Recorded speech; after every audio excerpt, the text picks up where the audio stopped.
BTech, BCA, MCA മുതലായ professional degree അല്ലെങ്കിൽ PG പഠിച്ചിറങ്ങുന്നവരുടെ ഒരു സ്വപ്നമാണ് ഒരു IT ജോലി നേടുക എന്നുള്ളത് അല്ലേ.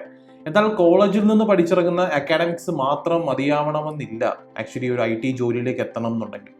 അവിടെ മറ്റു പല ടെക്നിക്സ് ആവശ്യമുണ്ട്, സ്കിൽ സെറ്റ്സ് ആവശ്യമുണ്ട്. കമ്പനികൾക്ക് ആവശ്യമുള്ള എക്സാക്ട് സ്കിൽ സെറ്റ്സ് ആയിരിക്കണം എന്നില്ല ഒരു കോളേജിൽ നിന്ന് നമുക്ക് പഠിച്ചിറങ്ങുമ്പോൾ നമുക്ക് അക്കാഡമിക്സിലൂടെ കിട്ടുന്നുണ്ടാവുക.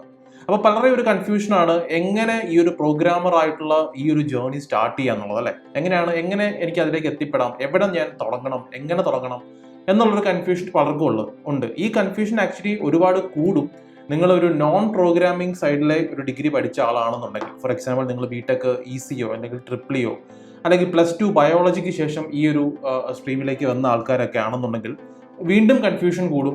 ഞാൻ എങ്ങനെ ഇത് ഒരു കരിയർ സ്റ്റാർട്ട് ചെയ്യണം, ഒരു IT ജോലിയിലേക്ക് എത്താൻ താല്പര്യമുണ്ട്, എന്നാൽ എവിടെ ഇതിൻ്റെ ഒരു ഫസ്റ്റ് സ്റ്റെപ്പ് എടുക്കണം എന്നുള്ളത് പലർക്കും കൺഫ്യൂഷൻ ഉണ്ടാവും. എങ്ങനെ ഈ ഒരു ജേർണി സ്റ്റാർട്ട് ചെയ്യാം എന്നുള്ളതാണ് നമ്മൾ ഇന്ന് ഈ വീഡിയോയിൽ സംസാരിക്കാൻ പോകുന്നത്. Welcome to Untitled.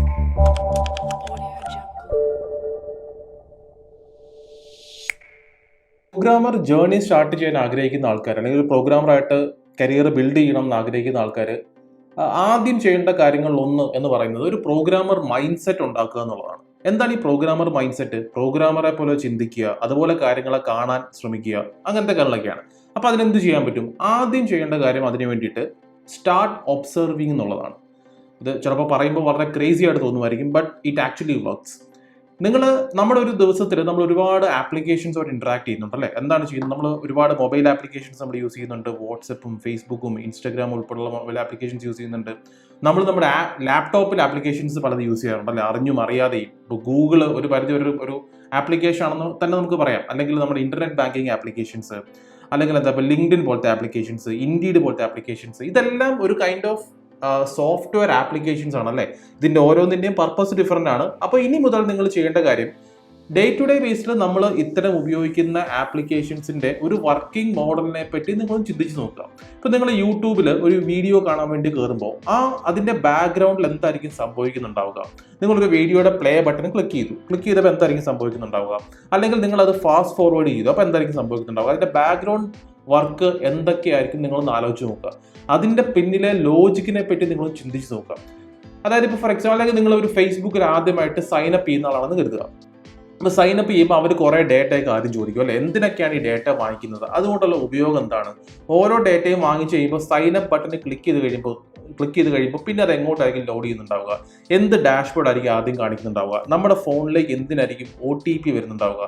ഇത്തരം കാര്യങ്ങളെ പറ്റി വളരെ ചെറുതായിട്ടുള്ള എന്നാൽ വളരെ ഇമ്പോർട്ടൻ്റ് ആയിട്ടുള്ള ഇത്തരം കാര്യങ്ങളെ പറ്റി നിങ്ങളൊന്ന് ആലോചിച്ച് നോക്കുക. ഇതിൻ്റെയൊക്കെ പിന്നിലെ ലോജിക്ക് എന്ന് ചുമ്മാ ഒന്ന് ആലോചിച്ച് നോക്കുക. അപ്പോൾ നമുക്ക് മനസ്സിലാക്കാൻ സാധിക്കും ഇതിൻ്റെയൊക്കെ ബാക്ക്ഗ്രൗണ്ടിലുള്ള കഥകൾ എന്തൊക്കെയാണെന്നുള്ളത്. ഇതാണ് നിങ്ങൾ ആദ്യം ചെയ്യേണ്ടത്. അതായത് നമ്മൾ സാധാരണ ഉപയോഗിക്കുന്ന ആപ്ലിക്കേഷൻസ് തന്നെ ഒരു പ്രോഗ്രാമർ മൈൻഡ് സെറ്റിൽ നിങ്ങൾ അതിനെ ഒന്ന് കാണാൻ ശ്രമിക്കുക. അപ്പോൾ അതിൻ്റെ ബാക്ക്ഗ്രൗണ്ട് വർക്കിംഗ് മോഡൽ മനസ്സിലാവും. ആ വർക്കിംഗ് മോഡൽ മനസ്സിലാക്കുക എന്നുള്ളത് വളരെ ഇമ്പോർട്ടൻ്റ് ആണ്. എന്നാൽ മാത്രമേ നിങ്ങൾക്ക് അത്തരം ആപ്ലിക്കേഷൻസ് ബിൽഡ് ചെയ്യാൻ സാധിക്കുകയുള്ളൂ. ഇതാണ് ഫസ്റ്റ് സ്റ്റെപ്പ്. രണ്ടാമത്തെ സ്റ്റെപ്പ് സ്റ്റാർട്ട് റൈറ്റിംഗ് എന്നുള്ളതാണ്. നിങ്ങളിപ്പോൾ ഞാൻ നേരത്തെ പറഞ്ഞ പോലെ നമ്മൾ ഒരുപാട് ആപ്ലിക്കേഷൻസ് എങ്ങനെയാണ് അത് വർക്ക് ചെയ്യുന്നത്, എങ്ങനെയാണ് അതിൻ്റെ ഇൻട്രാക്ഷൻ എന്നൊക്കെ നമ്മൾ കണ്ടു, നമ്മൾ മനസ്സിലാക്കുക. ഒരു പ്രോഗ്രാമർ മൈൻഡ് സെറ്റിൽ മനസ്സിലാക്കാൻ ശ്രമിച്ചു കഴിഞ്ഞാൽ പിന്നെ നിങ്ങൾ ചെയ്യേണ്ടത് ഇത് ഓരോന്നും നിങ്ങളൊരു പേപ്പർ എടുത്ത് നിങ്ങൾ ചുമ്മാ എഴുതി നോക്കുക. അതിന് വേണ്ടിയിട്ട് ഇത്തരം ആപ്ലിക്കേഷൻസിൻ്റെ വലിയ ആപ്ലിക്കേഷൻസിനെ പുറകെ പോകേണ്ട, നിങ്ങൾ തന്നെ ഓരോ പ്രോബ്ലം സ്റ്റേറ്റ്മെന്റ്സ് ഐഡന്റിഫൈ ചെയ്യുക. അതായത് നിങ്ങൾ ഓരോ ഐഡിയാസ് നിങ്ങൾ തന്നെ ബിൽഡ് ചെയ്യുക. ഇപ്പോൾ ഫോർ എക്സാമ്പിൾ നിങ്ങൾ ആലോചിക്കുക, ഞാനൊരു ടെസ്റ്റിംഗ് പോർട്ടൽ ഡെവലപ്പ് ചെയ്യാൻ പോകാമെന്ന് കരുതുക. നിങ്ങൾ സങ്കല്പിക്കുക. നിങ്ങളത് പ്രോഗ്രാം ചെയ്യണമെന്നോ കോഡ് ചെയ്യണമെന്നോ അല്ല പറയുന്നത്. എന്നിട്ട് അതിൻ്റെ ലോജിക്ക് നിങ്ങൾ ആലോചിച്ച് നോക്കുക. ഒരു ടെസ്റ്റിംഗ് പോർട്ടൽ, അതൊരു ഒരു സ്റ്റുഡൻറ്റിന്, ഒരു കോളേജിലൊക്കെ പഠിക്കുന്ന സ്റ്റുഡൻസിന് അവർക്ക് ആപ്റ്റിറ്റ്യൂഡ് ടെസ്റ്റ് അറ്റൻഡ് ചെയ്ത് പ്രിപ്പയർ ചെയ്യാൻ പറ്റുന്ന ഒരു ടെസ്റ്റിംഗ് പോർട്ടൽ നിങ്ങൾ ഡെവലപ്പ് ചെയ്യാൻ പോകുമെന്ന് സങ്കല്പിക്കുക. അങ്ങനെയാണെങ്കിൽ അതിലെന്തൊക്കെയാണ് കാര്യങ്ങൾ വേണ്ടത്, അതിൻ്റെ ഒരു വർക്ക് ഫ്ലോ നിങ്ങളൊന്ന് എഴുതി നോക്കുക.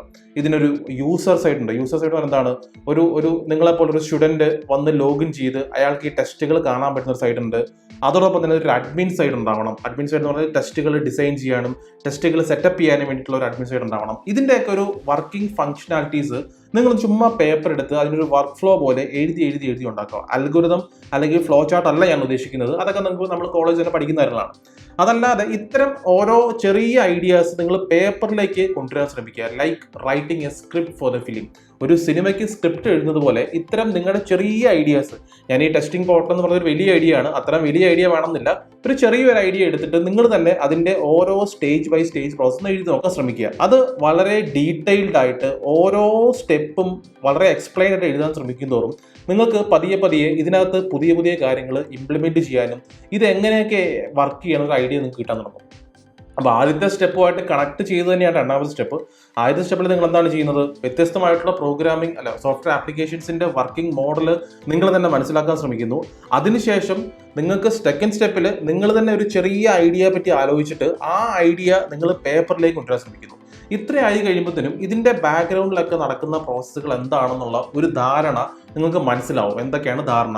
ഇപ്പോഴും നമ്മൾ പ്രോഗ്രാമിംഗിലേക്ക് വന്നിട്ടില്ല. നമ്മളിപ്പോൾ ചെയ്യുന്ന കാര്യം, ഈ രണ്ട് സ്റ്റെപ്പിലും ചെയ്യാൻ ഉദ്ദേശിച്ച കാര്യം എന്ന് പറയുന്നത് എന്താണ്?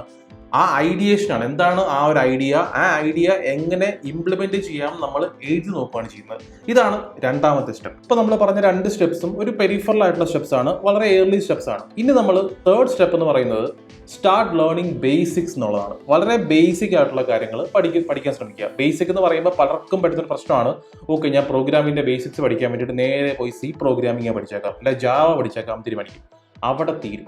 സി പഠിക്കാൻ വേണ്ടി നമ്മൾ തുടങ്ങി കഴിയുമ്പോൾ നമ്മുടെ ആ ഒരു എന്തൂസിയാസം അങ്ങ് പോകും. ഇത് എന്നെ കൊണ്ട് കൂട്ടിയാൽ കൂടുന്ന ഒരു കാര്യമല്ലല്ലോ എന്ന് പലർക്കും തെറ്റിദ്ധാരണ വരികയും ചെയ്യും. അതുകൊണ്ട് ഞാൻ ബേസിക്സ് എന്ന് പറയുന്നത് സി പ്രോഗ്രാമിങ്ങോ ജാവയോ അല്ല. ബേസിക് പ്രോഗ്രാമിംഗ് എന്ന് പറയുന്നത് വളരെ ലളിതമായിട്ടുള്ള ലാംഗ്വേജ്, അതായത് ഇപ്പോൾ HTML, CSS അല്ലെങ്കിൽ ജാവ സ്ക്രിപ്റ്റ് പോലത്തെ വളരെ ഈസി ആയിട്ട് നിങ്ങൾക്ക് സ്വയം പഠിക്കാൻ പറ്റുന്ന ബേസിക് ആയിട്ടുള്ള കാര്യങ്ങൾ പഠിച്ചു തുടങ്ങുക. ഇതിന് നിങ്ങൾ ഒരു ട്രെയിനിങ് ഇൻസ്റ്റിറ്റ്യൂട്ടിനെയും ഡിപ്പെൻഡ് ചെയ്യേണ്ട കാര്യമില്ല. നിങ്ങൾക്ക് തന്നെ പഠിക്കാൻ ശ്രമിക്കുക. നിങ്ങൾ തന്നെ ഒരു ഓൺലൈൻ ട്യൂട്ടോറിയൽസ് നോക്കിയിട്ടോ അല്ലെങ്കിൽ ആർട്ടിക്കിൾസ് വായിച്ചിട്ടോ ഒക്കെ HTML-ന്റെ ബേസിക്സും ജാവ സ്ക്രിപ്റ്റിന്റെ ബേസിക്സും തന്നെ പഠിക്കാൻ ശ്രമിച്ച് തുടങ്ങിക്കഴിഞ്ഞാൽ നിങ്ങൾക്ക് എന്താ പറയുക, ആ ഒരു കോൺഫിഡൻസ് കിട്ടും. ഓക്കെ, ഇത് എന്നെ കൊണ്ട് പഠിക്കാൻ പറ്റുമെന്ന് തോന്നൽ നമുക്കുണ്ടാവും. ആ ആത്മവിശ്വാസം ഉണ്ടാക്കിയെടുക്കുക എന്ന് പറയുന്നത് വളരെ ഇമ്പോർട്ടൻ്റ് ആണ്. അതുകൊണ്ടാണ് ഈ ബേസിക് ആയിട്ടുള്ള പ്രോഗ്രാമിംഗ് ലാംഗ്വേജായിട്ടുള്ള ജാവ സ്ക്രിപ്റ്റോ HTML ഒക്കെ നിങ്ങൾ തന്നെ പഠിച്ചു കഴിഞ്ഞാൽ നിങ്ങൾക്ക് അത് തരുന്ന കോൺഫിഡൻസ് വളരെ വലുതായിരിക്കും. എന്നാൽ ഇത് നിങ്ങൾ ഒരു സ്ഥാപനത്തിലൊന്നും പോയി പഠിക്കേണ്ട കാര്യമൊന്നുമില്ല. ഈ രണ്ട് ബേസിക് ആയിട്ടുള്ള കാര്യങ്ങൾ സ്വയം പഠിച്ചതിന് ശേഷം അതുമായിട്ട് ബന്ധപ്പെട്ട ചെറിയ അസൈൻമെന്റ്സ് ഒക്കെ നിങ്ങൾ തന്നെ ചെയ്യാൻ ശ്രമിക്കുക. അതിനുശേഷം ഈ അടുത്ത ഒരു ബേസിക് പ്രോഗ്രാമിംഗ് ലാംഗ്വേജ് നിങ്ങൾ ചൂസ് ചെയ്യുക. ആ ലാംഗ്വേജ് ചൂസ് ചെയ്യുമ്പോൾ പലരും വരുന്നൊരു മിസ്റ്റേക്ക് എന്ന് പറയുന്നത്, ഞാൻ നേരത്തെ പറഞ്ഞ പോലെ സിയോ CPP-യോ ജാവയോ ഒക്കെ പഠിക്കാൻ പോകും. അവിടെ നിങ്ങൾക്ക് ഒരു എന്താ പറയുക, ഒരു ഹഡിൽ ആയിട്ട് അത് അനുഭവപ്പെടും. അവിടെ നിങ്ങൾ ചെയ്യേണ്ടായിരുന്നു, ഞാൻ സജസ്റ്റ് ചെയ്യുന്ന ഒരു ബേസിക് പ്രോഗ്രാമിംഗ് ലാംഗ്വേജ് എന്ന് പറയുന്നത് പൈത്തൺ ആണ്. പൈത്തൺ എന്തുകൊണ്ടാണ് ഞാൻ സജസ്റ്റ് ചെയ്യാൻ കാര്യം എന്ന് പറയുന്നത്, പൈത്തൺ ഇന്ന് ഒരുപാട് ഡിമാൻഡുള്ള ടെക്നോളജിയാണ്, പ്രോഗ്രാമിംഗ് ലാംഗ്വേജ് ആണ്. അതോടൊപ്പം തന്നെ പൈത്തൺ പഠിച്ചു തുടങ്ങാൻ താരതമ്യേന വളരെ എളുപ്പവുമാണ്. ഇപ്പോൾ സി പ്രോഗ്രാമിംഗോ അല്ലെങ്കിൽ ജാവയൊക്കെ വെച്ച് കമ്പയർ ചെയ്യുമ്പോൾ പൈത്തന്റെ സിൻടാക്സസ് വളരെ ലളിതമാണ്. ഇപ്പോൾ നമ്മുടെ ഈ സി പഠിക്കാൻ നമ്മളെ ഏറ്റവും പുറകോട്ടടിക്കുന്ന ഒരു പ്രധാനപ്പെട്ട ഫാക്ടർ എന്ന് പറയുന്നത് സിയുടെ സിൻടാക്സുകൾ ഭയങ്കര കോംപ്ലക്സ് ആണെന്നുള്ളതാണ്. പൈത്തൺ ആ കാര്യത്തിലേക്ക് വരുമ്പോഴത്തേനും വളരെ സിമ്പിൾ ആണ്. അപ്പോൾ HTML-ഓ CSS-ഓ ജാവ സ്ക്രിപ്റ്റോ പോലത്തെ എന്താ പറയുക, ഫ്രണ്ട് ആൻഡ് ബേസിക് പ്രോഗ്രാമിംഗ് ലാംഗ്വേജിൽ പഠിച്ചതിന് ശേഷം നിങ്ങൾ അതിനുശേഷം എടുക്കേണ്ട അടുത്ത സ്റ്റെപ്പ് എന്ന് പറയുന്നത് പൈത്തൺ പോലത്തെ ഒരു ബാക്ക് ആൻഡ് പ്രോഗ്രാമിംഗ് ലാംഗ്വേജ് പതിയെ പഠിച്ചു തുടങ്ങുക എന്നുള്ളതാണ്. ഇത് നിങ്ങൾക്ക് വേണമെങ്കിൽ തന്നെ പഠിക്കാം, പക്ഷേ ഈ ഒരു സ്റ്റെപ്പിലേക്ക് വേണമെങ്കിൽ നിങ്ങൾക്ക് ഒരു പ്രൊഫഷണൽ ഹെൽപ്പ് എടുക്കാം. വൺ ടീം പോലത്തുള്ള ട്രെയിനിങ് കമ്പനീസിനെ ഡിപ്പെൻഡ് ചെയ്ത് വളരെ ഹാൻഡ്സ് ഓൺ ആയിട്ട് അത്തരം പ്രോഗ്രാമിംഗ് ലാംഗ്വേജുകൾ പഠിക്കാൻ ശ്രമിക്കാം. സോ ഇതാണ് തേർഡ് സ്റ്റെപ്പ് എന്ന് പറയുന്നത്. എന്താണത്? സ്റ്റാർട്ട് ലേണിംഗ് ബേസിക്സ് എന്നുള്ളതാണ്. സ്റ്റെപ്പ് നമ്പർ 4 എക്സിക്യൂഷൻ ആണ്. എന്താണ് എക്സിക്യൂഷൻ? നിങ്ങളിപ്പോൾ അങ്ങനെ ബേസിക് ആയിട്ടുള്ള പ്രോഗ്രാമിംഗ് ലാംഗ്വേജുകളൊക്കെ പഠിച്ചു, അതിനോടൊപ്പം തന്നെ അതത് പഠിച്ച് അക്കാഡമിക് ആയിട്ടല്ല തിയറിറ്റിക്കലായിട്ട് അത് പഠിച്ചത് കൊണ്ട് മാത്രം കാര്യമില്ല. എന്ന് നിങ്ങൾ ഈ പഠിച്ച കാര്യങ്ങൾ ഇംപ്ലിമെന്റ് ചെയ്യാൻ നോക്കുന്നോ അന്ന് മാത്രമേ നമുക്ക് ആക്ച്വലി ഉള്ള നമ്മുടെ പ്രോഗ്രാമിംഗ് ജേർണി സ്റ്റാർട്ട് ചെയ്യുന്നുണ്ടാവുള്ളൂ, അല്ലേ? നമ്മൾ കോളേജിലും സ്കൂളിലൊക്കെ പഠിക്കുന്ന സമയത്ത് പണ്ട് മുതലേ പറഞ്ഞു കേൾക്കുന്ന കാര്യമാണ്, നിങ്ങൾ എഴുതി പഠിക്കൂ, അല്ലെങ്കിൽ ജസ്റ്റ് കാണാതെ പഠിക്കാതെ എഴുതി പഠിക്കൂ എന്നൊക്കെ. അത് ശരിക്കും പ്രോഗ്രാമിംഗ് സൈഡിൽ വളരെ ഇമ്പോർട്ടൻ്റ് ആണ്. നിങ്ങൾ പൈത്തൺ എന്ന് പറയുന്ന ഒരു പ്രോഗ്രാമിംഗ് ലാംഗ്വേജ്, അല്ലെങ്കിൽ പൈത്തണിന്റെ എക്സാമ്പിൾ ഞാൻ പറഞ്ഞു, പൈത്തൺ ഒരു പ്രോഗ്രാമിംഗ് ലാംഗ്വേജ് നിങ്ങൾ അതിന്റെ തിയറിയോ സിന്റാക്സോ പഠിച്ചതുകൊണ്ട്, അല്ലെങ്കിൽ അതിനകത്ത് കുറച്ച് പ്രോഗ്രാംസ് എഴുതിയത് കൊണ്ട് മാത്രം കാര്യമില്ല. അതുമായിട്ട് ബന്ധപ്പെട്ട് നിങ്ങൾക്ക് ബിൽഡ് ചെയ്യാൻ പറ്റുന്ന ചെറിയ കുഞ്ഞു ആപ്ലിക്കേഷൻസ് നിങ്ങൾ സ്വയം ബിൽഡ് ചെയ്യാൻ ശ്രമിക്കുക. അപ്പോൾ നിങ്ങൾക്ക് അതുമായിട്ട് ബന്ധപ്പെട്ട ഫ്രെയിം വർക്കുകളുടെ ആവശ്യം വരും. പൈത്തൺ ആണെങ്കിൽ നിങ്ങൾക്ക് ജാങ്കോ യൂസ് ചെയ്യേണ്ടി വരും, അല്ലെങ്കിൽ ഫ്ലാസ്ക് യൂസ് ചെയ്യേണ്ടി വരും.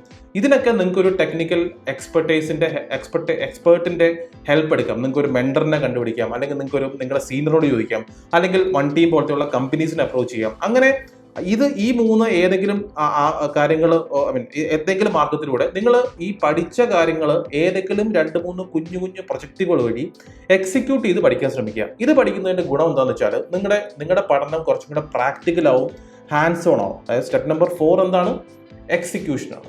സ്റ്റെപ്പ് നമ്പർ 5, ഇപ്പോൾ നിങ്ങൾ ബേസിക് ആയിട്ടുള്ള പ്രോഗ്രാമിംഗ് ലാംഗ്വേജുകളൊക്കെ പഠിച്ചു, ആ ഒരു ലോജിക്കൽ ഐഡിയാസ് ഒക്കെ നിങ്ങൾക്ക് മനസ്സിലായി, കുഞ്ഞു കുറച്ച് പ്രൊജക്ട്സ് ഒക്കെ നിങ്ങൾ ചെയ്യാൻ പഠിച്ചു കഴിഞ്ഞാൽ പിന്നെ നിങ്ങൾ ചെയ്യേണ്ട കാര്യം മറ്റുള്ളവർ എഴുതിയ കോഡ് ഒബ്സർവ് ചെയ്യുക എന്നുള്ളതാണ്.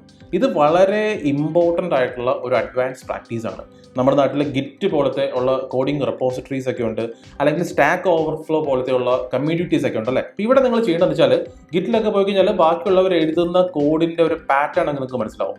ഇപ്പോൾ ഒരു പ്രോബ്ലം സ്റ്റേറ്റ്മെന്റ് ഉണ്ടെന്ന് കരുതുക. ഫോർ എക്സാമ്പിൾ 1 + 1 = 2 എന്ന് പ്രോഗ്രാം ചെയ്യുന്ന ഒരു കോഡാണെന്ന് കരുതുക. ഈ കോഡ് 2 പേര് എഴുതുന്നത് 2 തരത്തിലായിരിക്കും. അതായത് ഒരു പ്രോബ്ലം സ്റ്റേറ്റ്മെന്റിന്റെ തന്നെ 2 പ്രോഗ്രാമേഴ്സ് കാണുന്നത് 2 രീതിയിലായിരിക്കും. അപ്പോൾ ഈ മൾട്ടിപ്പിൾ മൈൻഡ് സെറ്റുകൾ ഒബ്സർവ് ചെയ്യുക വഴി നിങ്ങൾക്ക് നിങ്ങളുടെ കോഡിംഗ് സ്റ്റാൻഡേർഡ്സ് ഇംപ്രൂവ് ചെയ്യാൻ പറ്റും. കമ്പനികൾ എപ്പോഴും നോക്കുന്നത് ഏറ്റവും നല്ല കോഡ് എഴുതാൻ പറ്റുന്ന, അല്ലെങ്കിൽ ഏറ്റവും ഈസി ആയിട്ടൊരു പ്രോബ്ലം സോൾവ് ചെയ്യാൻ പറ്റുന്ന ആൾക്കാരെയാണ്. അതുകൊണ്ട് തന്നെ അത് നിങ്ങൾക്ക് അച്ചീവ് ചെയ്യണമെന്നുണ്ടെങ്കിൽ നിങ്ങൾക്ക് പതിയെ മറ്റുള്ളവർ എഴുതിയ കോഡ് ഒബ്സർവ് ചെയ്യേണ്ടി വരും. അവരെങ്ങനെയാണ് ആ പ്രോബ്ലത്തിനെ കണ്ടതെന്ന് മനസ്സിലാക്കേണ്ടി വരും. അപ്പോൾ അതിനുവേണ്ടി നിങ്ങൾക്ക് ഗിറ്റ് ഉപയോഗിക്കാം. അതോടൊപ്പം തന്നെ സ്റ്റാക്ക് ഓവർഫ്ലോ പോലത്തെയുള്ള കമ്മ്യൂണിറ്റീസ് വഴി നിങ്ങൾക്ക് എന്താ പറയുക, ഇത്തരം നിങ്ങളുടെ പിയർ ആയിട്ടുള്ള മറ്റ് പ്രോഗ്രാമേഴ്സിന്റെ സപ്പോർട്ട് കിട്ടും. നിങ്ങൾക്ക് ഒരു പ്രോബ്ലം സ്റ്റേറ്റ്മെന്റ് ഐഡന്റിഫൈ ചെയ്യാൻ നിങ്ങൾക്ക് ഒരു ബുദ്ധിമുട്ടുണ്ടായി, നിങ്ങൾക്ക് ചോദ്യങ്ങൾ ചോദിക്കാം. എനിക്ക് ഇങ്ങനെ ഒരു പ്രശ്നമുണ്ട്, ഇതെങ്ങനെ ടാക്കിൾ ചെയ്യാൻ പറ്റും. ഇത്തരം ചോദ്യങ്ങൾ ചോദിക്കുക വഴിയും നിങ്ങൾക്ക് ഈ പറഞ്ഞതുപോലെ നിങ്ങളുടെ ഒരു മൈൻഡ് സെറ്റ് കുറച്ചും കൂടെ ഒരു അഡ്വാൻസ് മൈൻഡ് സെറ്റിലേക്ക്, അഡ്വാൻസ് പ്രോഗ്രാമിംഗ് മൈൻഡ് സെറ്റിലേക്ക് കൊണ്ടുവരാൻ സാധിക്കും. ഇതാണ് സ്റ്റെപ്പ് നമ്പർ 5. സ്റ്റെപ്പ് നമ്പർ 6 അല്ലെങ്കിൽ ഏറ്റവും ലാസ്റ്റ് സ്റ്റെപ്പ് എന്ന് പറയുന്നത് വേറൊന്നുമല്ല, സ്റ്റാർട്ട് അറ്റൻഡിങ് ഇന്റർവ്യൂസ് എന്നുള്ളതാണ്. നിങ്ങൾ ഇഷ്ടം പോലെ ടെക്നിക്കൽ ഇന്റർവ്യൂസ് അറ്റൻഡ് ചെയ്യുക. ടെക്നിക്കൽ ഇന്റർവ്യൂസ് എന്ന് പറയുന്ന ഒരു യുദ്ധക്കളമാണ്, വേറൊന്നുമല്ല, ലിറ്ററലി ഒരു യുദ്ധക്കളമാണ്. നിങ്ങൾക്ക് എന്തൊക്കെ കാര്യങ്ങൾ അറിയാവുന്നുണ്ടെങ്കിലും ഒരു ടെക്നിക്കൽ ഇന്റർവ്യൂവിൽ പോയി അത് പ്രസന്റ് ചെയ്ത് തുടങ്ങുമ്പോഴാണ് അതിനകത്തെ മറ്റ് പ്രശ്നങ്ങളൊക്കെ നിങ്ങൾക്ക് മനസ്സിലാകാൻ തുടങ്ങും. അല്ലെങ്കിൽ എന്ത് തരത്തിലുള്ള ചോദ്യങ്ങളാണ് ചോദിക്കാൻ സാധ്യതയുള്ളത്, ഇതിനെനിക്ക് വ്യക്തമായിട്ടുള്ള ഉത്തരം നൽകാൻ സാധിക്കുന്നുണ്ടോ. നിങ്ങൾ തോൽക്കുന്ന ഓരോ ടെക്നിക്കൽ ഇന്റർവ്യൂ നിങ്ങൾക്ക് ഒരു പാഠമാണ്. അതുകൊണ്ട് ഓരോ ഇന്റർവ്യൂ ഫെയിൽ ആയി എന്ന് കരുതി ബാക്കോട്ട് പോവുകയല്ല വേണ്ടത്. ആ ഇന്റർവ്യൂവിൽ പറ്റിയ മിസ്റ്റേക്സ് എന്താണെന്ന് മനസ്സിലാക്കി അത് റെക്ടിഫൈ ചെയ്ത് മുന്നോട്ട് പോകുമ്പോഴാണ് നിങ്ങളുടെ ഗ്രോത്ത് സ്റ്റാർട്ട് ചെയ്യുന്നത്. അതുകൊണ്ട് നിങ്ങൾ ഇപ്പോൾ ഫോർ എക്സാമ്പിൾ നിങ്ങൾ പൈത്തൺ പഠിച്ചു, പൈത്തണിൽ നിങ്ങൾ അതിന്റെ ഫ്രെയിംവർക്ക് ആയിട്ടുള്ള ജാങ്കോ പഠിച്ചു, നിങ്ങൾ അതിന്റെ 2-3 പ്രൊജക്ട്സ് ഒക്കെ ചെയ്തിട്ടുണ്ടെന്ന് കരുതുക. അങ്ങനെ ഉണ്ട് എന്നുണ്ടെങ്കിൽ നിങ്ങൾ പിന്നെ പൈത്തണിൽ കാണുന്ന എല്ലാ ജോബ്സിനും അപ്ലൈ ചെയ്യുക. കുറെ പേര് ഇന്റർവ്യൂ വിളിക്കും. അങ്ങനെ ടെക്നിക്കൽ ഇന്റർവ്യൂസ് കൂടുതൽ അറ്റൻഡ് ചെയ്യുക വഴി നിങ്ങൾക്ക് അറിയാവുന്ന കാര്യങ്ങൾ എങ്ങനെ ബെറ്റർ ആയിട്ട് ഒരു ഇന്റർവ്യൂവറോട് പറയാം എന്ന് നിങ്ങൾക്ക് മനസ്സിലാക്കാൻ സാധിക്കും. അത് വളരെ ഇമ്പോർട്ടൻറ്റ് സ്റ്റെപ്പാണ്. ഇതാണ് ലാസ്റ്റ് സ്റ്റെപ്പ് എന്ന് പറയുന്നത്. അപ്പം ഞാൻ ഈ 6 സ്റ്റെപ്സ് കൊണ്ട് ഉദ്ദേശിച്ചത് ഇത് ഞാൻ തന്നെ ഉണ്ടാക്കിയ ഒരു സിസ്റ്റമാറ്റിക് അപ്രോച്ചാണ്. ഇത് ഇങ്ങനെ തന്നെ വേണമെന്നൊന്നുമില്ല. എങ്ങനെ വളരെ ഈസി ആയിട്ടൊരു പ്രോഗ്രാമിംഗ് കരിയർ നമുക്ക് ബിൽഡ് ചെയ്യാൻ നിങ്ങളെ ഹെൽപ്പ് ചെയ്യാം എന്നുള്ളതാണ് നമ്മൾ ആലോചിച്ചത്. അതുകൊണ്ട് നിങ്ങൾക്കൊരു പ്രോഗ്രാമർ ആവണം എന്നുള്ള ആഗ്രഹം ഉണ്ടെന്നുണ്ടെങ്കിൽ ഓക്കെ, ഞാൻ ഇനി സമയമുണ്ടല്ലോ, പതിയെ പഠിച്ചു തുടങ്ങാം എന്ന് വിചാരിച്ചിരിക്കാതെ ഇന്ന് തന്നെ അതിൻ്റെ ഒരു ആക്ഷൻ എടുക്കുക, ഫസ്റ്റ് സ്റ്റെപ്പ് എടുത്ത് മുന്നോട്ട് പോകുക. എത്രയും പെട്ടെന്ന് നിങ്ങൾക്ക് ഒരു നല്ല IT ജോലി കിട്ടട്ടെ എന്ന് ആശംസിക്കുന്നു. Wish you all the very best. Thank you for watching one team solutions.